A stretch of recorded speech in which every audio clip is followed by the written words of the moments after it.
Akenshi hari igihe usanga mu buzima tubayemo bitugora gufata imyanzuro mu byo dukora, uko tubaho cyangwa se ibyo tuganira na bagenzi bacu.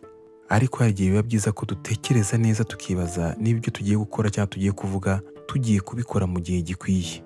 Niyo mpamvu hari ibintu nshaka kukubwira bishobora kugufasha bikakurinda no kuba wababara cyangwa se wagira agahinda ku mutima bitewe n'uko waba ugeze mu gihe cyo kwicuza.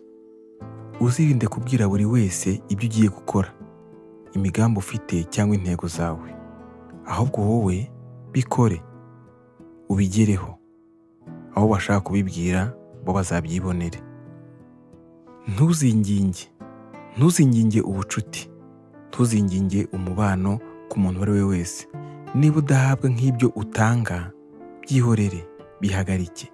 Bizakurinda kubabara mu gihe kiri imbere. Reka guhamagara, bihagarike. Rekeraho guhamagara wa muntu wari inshuti yawe, wakubaga hafi, ariko ubu ukaba umuhamagara igihe cyose akakubwira ko ahuze. Uwo mureke. Ahubwo ubu muri iki gihe twibuke ko buri wese afite inshingano. Niba umuhamagara buri gihe akakuburira umwanya, akakubwira ko ahuze, uwo mureke.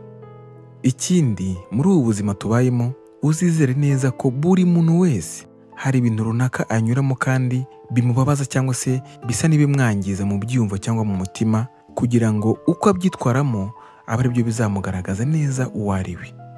Iyo yari inama y'ubuzima kuri Fanyakazi TV.